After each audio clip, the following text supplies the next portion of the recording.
A Secretaria Estadual de Saúde está informando que não houve alteração no funcionamento das unidades de saúde sob a administração estadual. E para dar mais detalhes sobre essa informação, nós convidamos o secretário de Saúde do Estado, o médico Pedro Elias. Boa tarde, secretário. Seja bem-vindo ao 10 da Boa Manhã. tarde, Mona Lisa. Prazer estar aqui.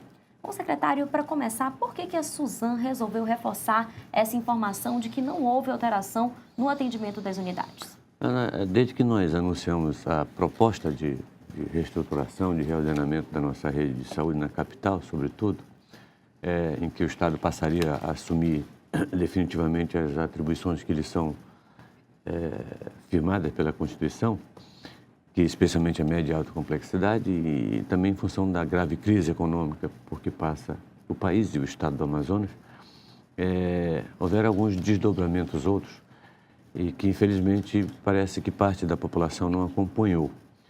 E, ademais, alguns agentes, não sei com que intenção, afinal, estão anunciando em algumas situações, em alguns veículos, que já existem unidades nossas fechadas. Isso não procede. Não procede porque todas as unidades que estão sob gestão da Secretaria de Estado da Saúde estão funcionando plenamente e em momento algum houve interrupção. Na urgência, obviamente, porque isso é impossível, e nas situações que envolvem consultas e procedimentos seletivos também não houve interrupção alguma. Eu posso lhe dar um dado, só nos Centros de Atenção Integrada às Crianças, que são os CAICs, nós temos 12 deles. No período de janeiro a junho deste ano de 2016, nós atendemos quase 400 mil crianças. Obviamente que isso envolve retorno, reconsulta, etc. Mas não teve interrupção nenhuma. Nos nossos CAIMs, que são 13, são Centros Integrados de Atendimento à Melhor Idade, portanto ao idoso, nós tivemos nesse período próximo de 50 mil atendimentos. Nos nossos SPAs, que são os Serviços de Pronto Atendimento, nós temos 10 deles, sendo um deles uma UPA, tivemos quase 735 mil atendimentos de janeiro a junho. De modo que pode-se comprovar pelos números que as unidades estão todas funcionando plenamente. É importante que a população tenha conhecimento pleno disso, porque nós soubemos, inclusive, que em algumas CAICs, só com o anúncio de que poderia haver essa mudança, as pessoas deixaram de procurar, diminuiu a procura. E nós estamos com a estrutura toda lá funcionando plenamente, como falei, em todas essas unidades. Secretário, na semana passada, os secretários de saúde dos estados do norte se reuniram aqui em Manaus e um dos assuntos principais foi a formação de um consórcio para a compra conjunta de medicamentos. Houve um resultado concreto dessa reunião? Houve um avanço muito positivo da última reunião. Nós já tivemos a terceira, desta feita com a participação de uma técnica do Conselho Nacional de Secretários de Saúde, CONAS, que inclusive foi secretária executiva do Ministério da Saúde por um longo período, uma pessoa muito experiente, e que vai ficar a partir de agora, por determinação do CONAS, exclusivamente tratando desse assunto do consórcio para o norte. Estabelecemos ali um cronograma, criamos 2 grupos de trabalhos, um que vai formatar a parte jurídica disto, porque trata-se de um consórcio inédito no país. Nós tivemos e temos vários modelos de consórcio intermunicipais, interestaduais para esse fim específico, não. E o grupo técnico, propriamente, que vai tratar daquilo que o consórcio vai abranger de maneira mais imediata. Nós estamos trabalhando principalmente a aquisição de medicamentos de alto custo, que é uma situação singular para todos os estados do norte. E tem um valor muito elevado e, obviamente, que a nossa ideia elementar é que quando a gente aumente na escala da aquisição, reduza no preço. São 9 estados que devem integrar este consórcio e também, e muito especialmente, a aquisição de quimioterápicos, que são medicamentos específicos para tratamento do câncer, que também tem um valor muito elevado. Nós pretendemos, inclusive, se possível for, talvez adquirir esses medicamentos direto das fábricas. São poucas que fabricam quimioterápicos, algumas delas são americanas, e eu penso que a gente vai avançar bem nisto. É importante que exista a participação efetiva dos governadores de estado nesse processo, porque os consórcios são formados com a participação deles. E ali decidimos, inclusive, que a sede do consórcio inicialmente deveria ser aqui em Manaus, até porque a ideia partiu da nossa Secretaria de Estado. O segundo ponto ali discutido, que também eu penso que é muito importante, é o consórcio trabalhar, né, as ações de telemedicina e telesaúde. Nós temos uma experiência bem interessante aqui no Amazonas, como você deve saber, principalmente na área de telecardiologia e de telemamografia para os municípios do interior. E os outros estados querem compartilhar também dessa experiência. Penso que no início de 2017 nós já estejamos com o consórcio ativo e funcionando. Secretário, também quase todos os dias estão acontecendo muitas manifestações de funcionários que dizem não estarem recebendo os seus salários. Uma das últimas foi no Hospital João Lúcio. Como é que está a situação lá no principal hospital da Zona Leste? O problema existe, é fato, e eu sempre digo que nós temos que trabalhar com o critério da verdade, porque é impossível negar uma situação que está aí e é fática. São duas situações ali bem importantes de ser citadas. Uma que, de fato, existe um atraso no pagamento de alguma dessas empresas terceirizadas, e não só na atividade fim. São empresas que também prestam serviço na área de conservação e limpeza e também de refeição, dentre outros.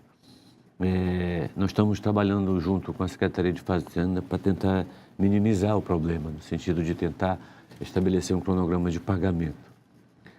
O outro problema que tem sido acompanhado pelo Ministério Público do Trabalho, é importante no nosso entendimento esse acompanhamento, essa fiscalização do MPT, que diz respeito à irregularidade de documentação dessas próprias empresas.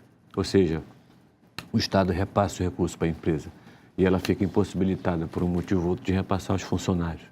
Obviamente que o funcionário não tem culpa disso, não tem nada a ver com essa situação. E isso tem acontecido com mais frequência no pronto-socorro João Lúcio, é fato, como você falou. A medida mais importante no nosso entendimento que precisa ser tomada, e nós já estamos trabalhando isso com a Cefaz, é a possibilidade de termos uma ata de registro de preço para esse serviço, que nunca aconteceu. Para você ter uma ideia, tem empresa que presta um serviço numa unidade e pratica um preço. Essa mesma empresa em outra unidade pratica um preço 2 ou 3 vezes maior do que aquele, o que não faz sentido e gera um problema grave para a gente também. E já tem uma ata de registro praticamente pronta na área de refeição, tanto para paciente como para acompanhante, como para funcionário também. E uma ata sendo concluída também nessa área de conservação e limpeza. Assim que isso estiver pronto, nós vamos submeter, obviamente, a decisão do seu governador e pretendemos implantar isso com alguma brevidade. Quanto às empresas médicas e de enfermagem, que também estamos trabalhando com um cronograma atrasado, é fato, e nós temos conversado com muita frequência com a direção dessas empresas, e tem sido muito compreensíveis, é verdade, isso precisa ser dito aqui, tem sido parceiros. Também estamos trabalhando a possibilidade de reduzir esse cronograma de pagamento, que hoje está mais ou menos em 2 meses. Estão recebendo dentro do mês, mas com aquilo que foi executado 2 meses para trás. A nossa esperança é que realmente, assim que a gente consiga estabilizar mais a situação do Estado em relação à crise, a gente possa minimizar isso. Nesse sentido, como sabe também, nós, dia 31 de agosto, o governador decretou estado de emergência na saúde, em função dessa situação da receita que tem sido insuficiente para cobrir todas as despesas que nós temos lá. E dessa demanda que tem aumentado expressivamente no nosso atendimento da rede pública, sobretudo em função dessas demissões que aconteceram no ano passado, em grande monta, no nosso polo industrial, o que faz com que essas pessoas percam seus planos de saúde e tenham que procurar o Sistema Único de Saúde. Em função do decreto de emergência, nós temos prerrogativas legais para tomarmos algumas decisões que podem também, eventualmente, minimizar esse estado de coisas que está aí. Agora, também, esta semana, o ministro Mendonça Filho anunciou a inauguração da primeira etapa do novo Hospital Universitário Getúlio Vargas para o mês de novembro. Da parte do Estado, qual vai ser a participação da Suzam no funcionamento do HUGV e o que a unidade vai incrementar nos serviços de saúde aqui no Estado? A participação já existe há algum tempo, na verdade. Nós temos ali convênios e contratos celebrados com o Hospital Getúlio Vargas da ordem de mais ou menos 25 milhões ano em nefrologia, em cirurgia, na área de enfermagem, dentre outros. O Hospital Getúlio Vargas precisa, na minha opinião, integrar definitivamente a nossa rede de atenção à saúde pública no Estado. É um hospital de extrema importância. Ele foi, durante muitos anos, o grande formador de recurso humano na área de saúde dessa cidade e desse Estado. Durante muito tempo e sozinho, né? grande parte dos profissionais de saúde, médicos, enfermeiros, psicólogos, farmacêuticos que hoje estão trabalhando, alguns inclusive na gestão, inclusive eu próprio, somos oriundos do Hospital Universitário Getúlio Vargas. Ele tem uma cadeia de serviços ali, presente sobretudo em alta complexidade, ele é um hospital quaternário, que pode nos atender muito. Nossa expectativa é que desses 300 leitos que estão ali previstos para serem incluídos na rede, possam atender também a nossa população. Eu tenho conversado com a direção do Hospital Getúlio Vargas e a minha expectativa, inclusive, é que nós possamos utilizar com alguma brevidade o serviço de hemodinâmica que está ali implantado. Temos um equipamento novo lá, de qualidade. E, para você ter uma ideia, hoje só existe um equipamento desse na rede, que é no Hospital Francisca Mendes. Você imagina a enorme demanda que nós temos ali para a realização de cateterismo cardíaco. É para isso que serve esse equipamento. Para a realização de angiografia cerebral, para a realização de arteriografia de membro inferior também, e angioplastia também de coronária. Ou seja, com mais um equipamento, na pior das hipóteses, eu poderia, em pelo menos uma dessas especialidades, dobrar a capacidade de oferta à população.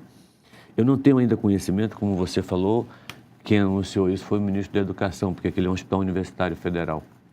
Ele não é submetido diretamente ao Ministério da Saúde. A nossa expectativa é que a gente possa ter, como eu falei, esses leitos e esses serviços integrados definitivamente à nossa rede, ainda que haja necessidade de uma contrapartida do Estado em relação a isso. Agora, eu queria falar sobre ações médicas no interior do Estado. Qual a previsão das ações para estes últimos meses do ano nos municípios? Especialmente o programa Amazonas Saúde Itinerante, né? Que a gente, inclusive, está agora concluindo Barcelos, para você ter uma ideia. Nós tivemos uma redução importante neste ano em função da crise, isso é fato.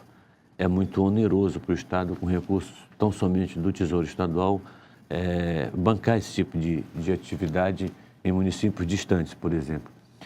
Mas fizemos diversas ações ano passado, ainda assim, e em parte desse ano, inclusive com cirurgias gerais, com atendimento oftalmológico, como falei, tanto consulta como distribuição de óculos, em ginecologia também.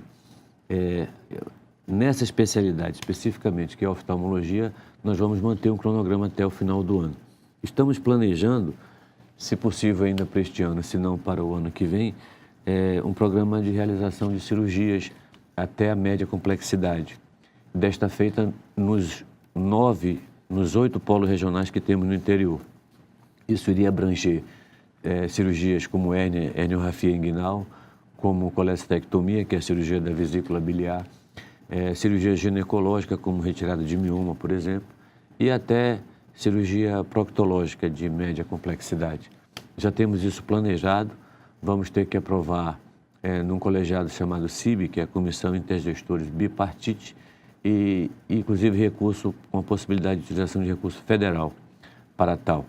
E tenho convicção de que nós certamente até metade do ano que vem já estaremos com 2 ou 3 municípios realizando esses procedimentos. Secretário, para encerrar, qual a informação a mais que a Suzam tem para dar aos nossos telespectadores? Olha, a gente tá enfrentando ainda, de fato, uma crise muito grave, Mona Lisa. Todos os telespectadores tenham certeza no seu orçamento diário, nas suas residências, nas suas famílias, enfrentam isso também. Não muda muito em relação à gestão pública do Estado, especialmente na saúde. Aquela equação que eu falei, receita e despesa, se ela não estiver equilibrada, ela é muito complicada de ser enfrentada. E hoje ela está muito desigual. É pouca receita para muita despesa, num estado em que praticamente 90%, 95% da sua população depende do SUS. No interior isso é 100%. Nós não temos pessoas com plano de saúde nem unidades privadas no interior. Então é uma responsabilidade muito grande. Nós continuamos destinando 22%, 23% do nosso orçamento do Estado para a saúde.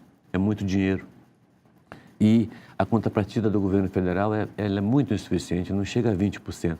80% do que nós gastamos em saúde é do Estado e até 20% do governo federal. É claro que a gente precisa ter uma gestão racional, inteligente, com uma equipe focada sempre, para que a gente não deixe ninguém sem assistência.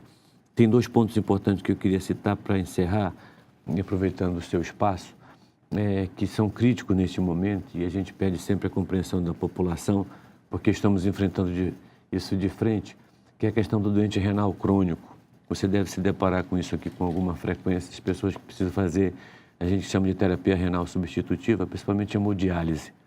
Nós estamos trabalhando com muito afinco para que possamos ainda este ano, no máximo início do ano que vem, disponibilizar um novo espaço, um novo serviço lá no Hospital Adriano Jorge que possa permitir a oferta de mais 300 vagas de hemodiálise para esse paciente. Hoje temos mais de 100 aguardando em fila, apesar de termos mais de 830 realizando hemodiálise com frequência.